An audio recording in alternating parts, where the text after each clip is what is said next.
Hello everybody, and welcome back to Let's Play Final Fantasy X-2. Alright, before we climb this staircase, let's take a look at our setups, and that we'll be using as we going up there. Alright, so first of all, for Yuna, I've got her with the Protection Halo Garment Grid. So yeah, got it set up, as you can see there, with the Songstress and White Mage dress spheres in the bottom left, with the Defense +5 gate between them.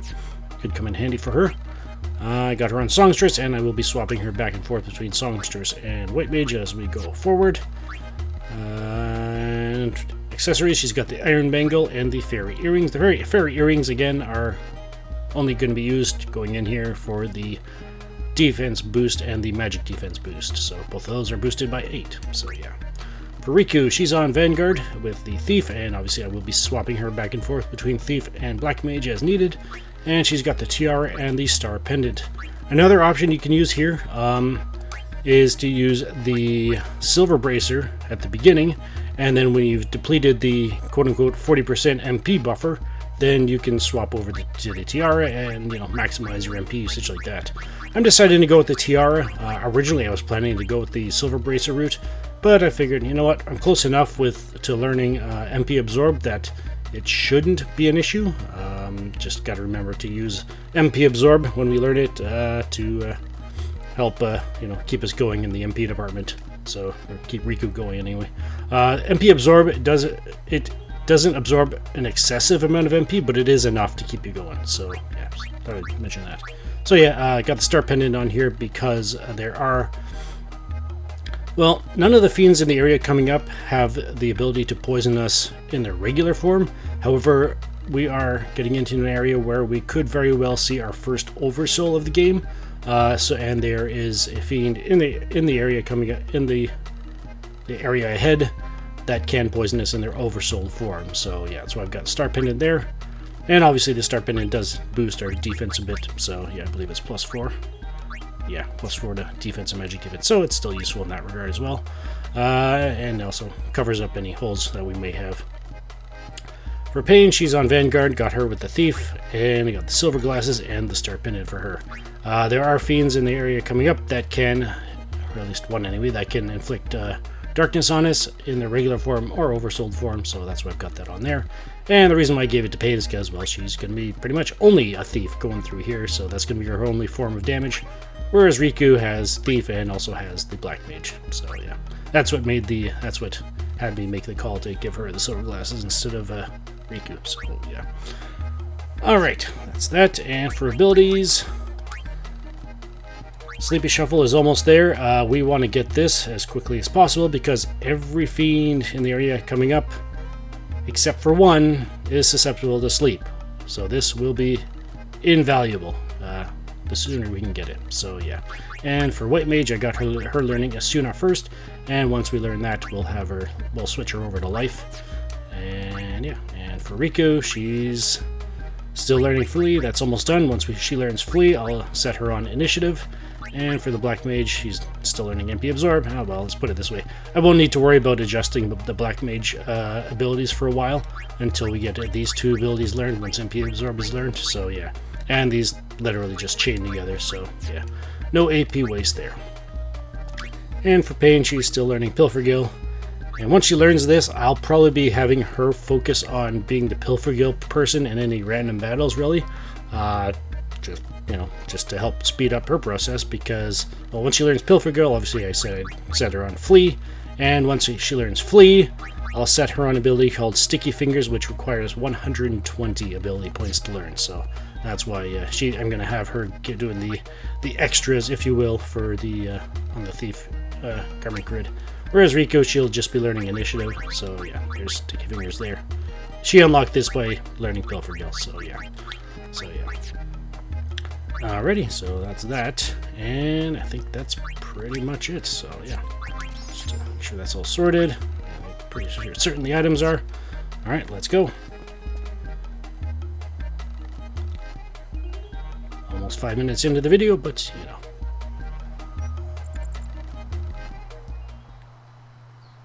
The Mi'ihen Highroad, where Crusaders once marched toward battle with sin, while travelers fled from its shadow. I walked this road too, on my pilgrimage to Xanarkand. It's 5 minutes that will govern the When next you walked by my side, it was a journey filled with laughter. 2 or 3, maybe even 4 episodes. So yeah, depending on how long it takes us to get through here. And in case you're wondering, yeah, the encounter rate on the Mi'ihen Highroad in this game is just as ridiculous as it was in the last game. So yeah. But anyways, all right, let's talk to this guy. One thing you definitely want to do for completion up here, well, first of all, hearing Yuna reminisce about the Mi'ihen Highroad and that little callback to laughter, anyways, from the last game. That was required. That was completion. However, speaking to everybody you can along the high road is not necessarily completion for this chapter, but for a later chapter. So, yeah. I believe this is required for a later event. So, yeah. I'm going to talk to this guy. Yes, sir, the Mi'ihen Highroad sure has changed a lot since the calm began. I bet you're just dying to hear all about today's highroad. How did you know? Once upon a... Oh, it's going about this route. Alright, so once upon a time, Chocobo was the only way to go when traveling the highroad. But what of the Chocobo hunting fiends and the steady increase of Velbed Machina in these parts?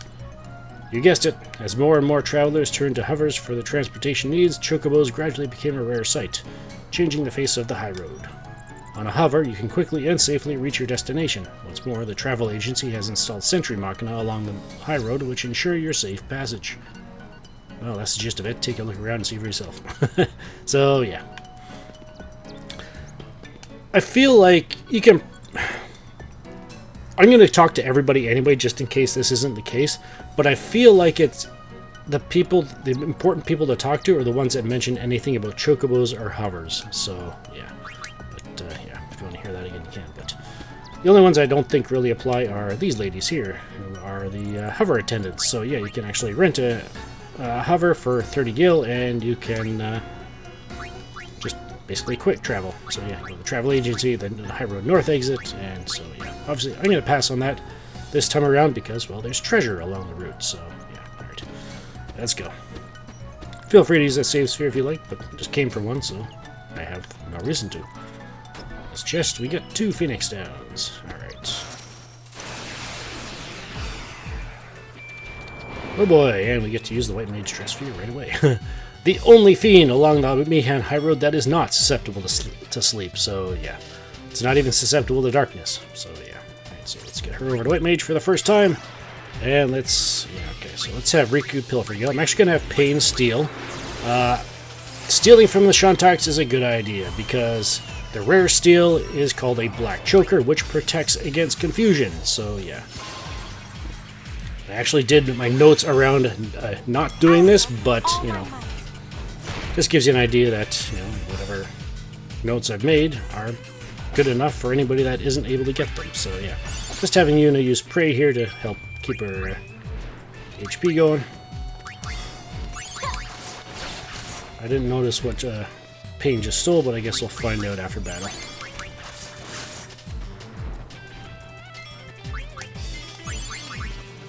So yeah, this Shantak has, let's see here, has 1,130 HP. You can steal a Remedy or a Black Choker from it. Elemental affinities are essentially just gravity. It's immune to gravity. Everything else is neutral. And it is susceptible to silence, but as far as I'm concerned, it doesn't have any magical attacks in regular form or oversold, so kind of useless unless you need the AP for the songstress, but yeah, so definitely choosing to go the White Mage route here, so yeah.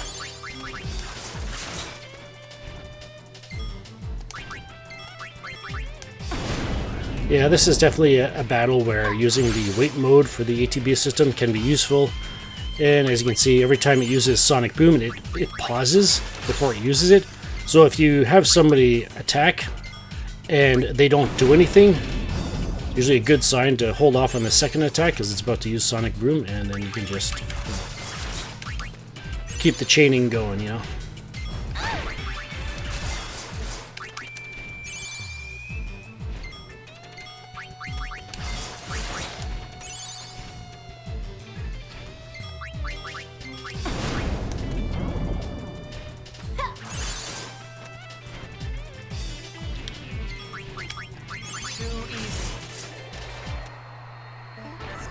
And there we go.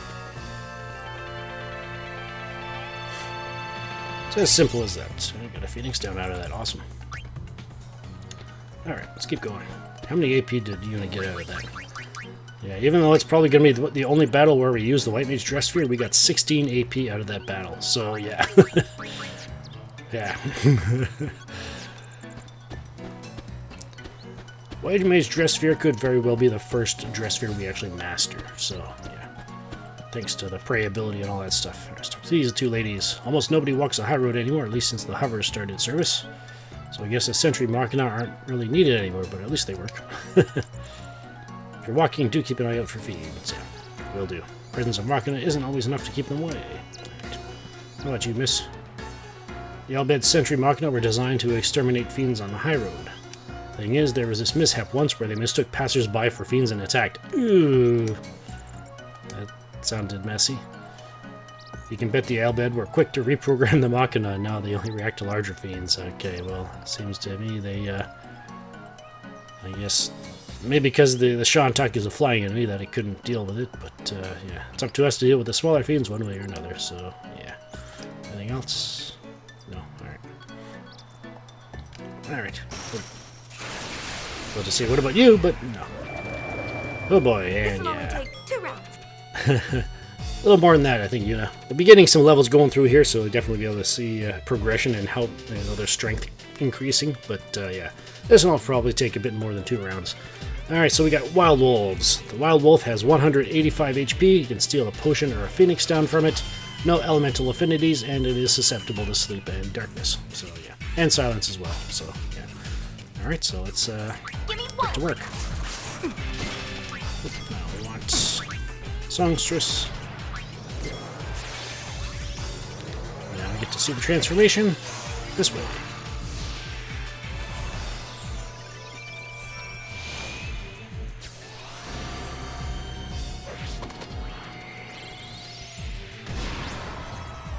Sweet.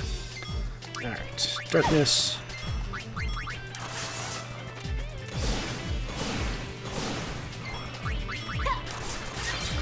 Alright, and Riku learned Flee. Awesome.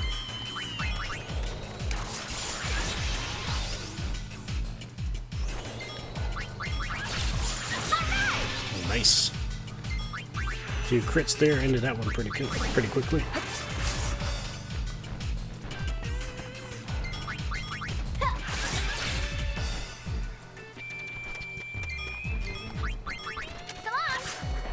Alright, and there we go.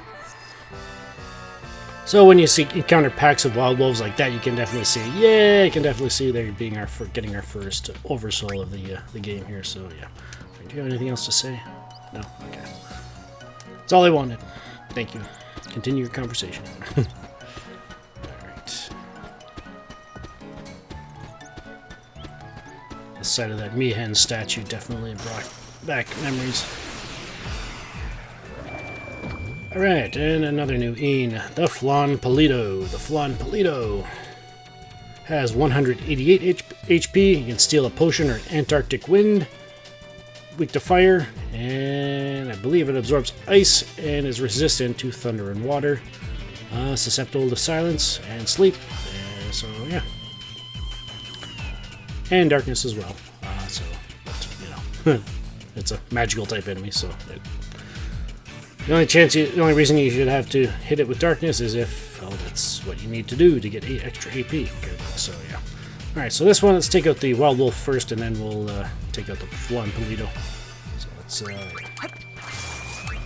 get silence going, because the Flan Polito is one of the elemental fiends that can multi-target their spells.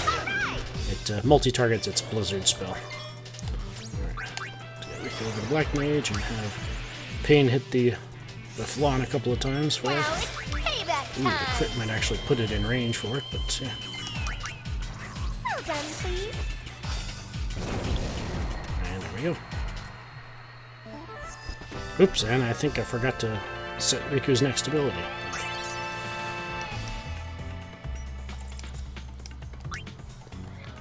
Alright. She's still doing alright. We want, oops, we want initiative. There we go. 3 AP shouldn't derail us too much. And she's almost learning Pilfergill, so yeah. How's everybody's HP? Yeah, I think I will heal them up.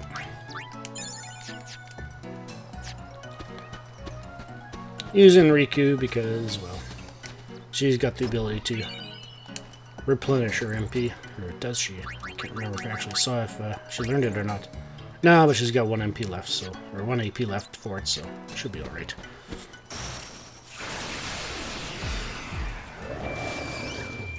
Alrighty. Let's take out the Purpurea.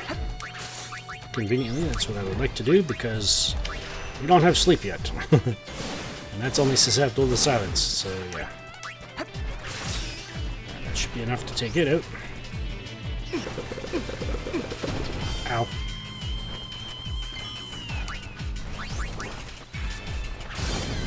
Alright, and there's MP Absorb.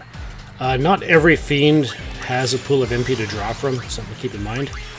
But, you know, the ones you'd expect to do, like the Flan Politos, or I guess the ones that don't, I know for sure don't, are the Dive Beak, the Iron Giant. I don't think the Purpurea has any, the Quadricorn doesn't have any, and I don't think the Shantok has any either. If it does, it doesn't have much MP, so yeah. But if you're desperate, still might be worth doing it just because, you know, get what you can kind of thing. And there we go.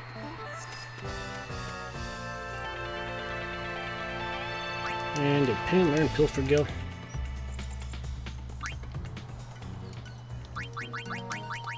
As beginning stages of the abilities. Yeah, she learned it. Awesome. Alright, let's set her to Flee. And once she learns Flee, I'll have her learn Sticky Fingers. And yeah. Alright, and how close is she? 1 more to go, finally. Alright.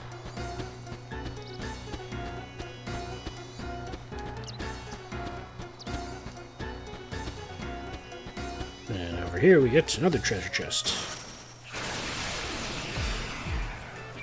And another Iron Giant. Golems at your service. Alright, let's have her attack, have Pain do the Pilfergilling, and use Darkness.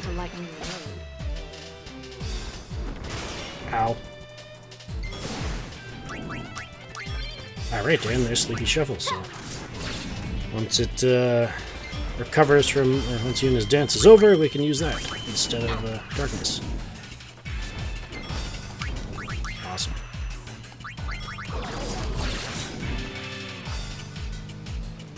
Love the fact that you can use abilities as soon as you learn them in battle, kind of thing. Such a nice attention, or nice quality of life thing. Hey, eyes on me. You had to find that small opening between dances. If only we could see the enemy's ETB gauge, but I guess that would be a bit overpowered. Alright, in this chest we get a circlet, which means we can actually upgrade Riku's tiara. Huzzah. There we go. Plus 10 to magic and magic defense, so yeah. And over here is somebody that's hidden, so yeah. Some of the people along this road are quote-unquote hidden, so yeah. Are you walking down the high road? Yep. Oh, that's something I haven't seen in a while. Okay, so what brings you out here? Just sightseeing? Well, that's unfortunate. Yeah. Oh, well, I can lend you 30 gil if you like, but anyways.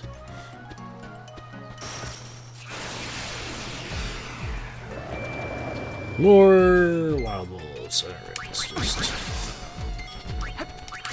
Sleepy Shuffle is going to make things a whole lot smoother going through here. Fewer chain interruptions from them attacking and missing kind of thing, so yeah. They stay put.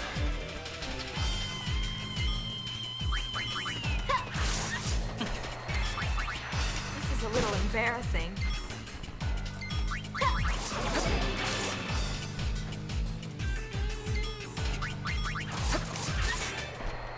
And there we go. So yeah, as far as the you know, the lupine race, if you will, like the wolves, I believe you need to kill 22 of them to get your first oversoul. So yeah, But yeah, if they keep showing up in packs like that, it won't be long before we get our first ones, so yeah.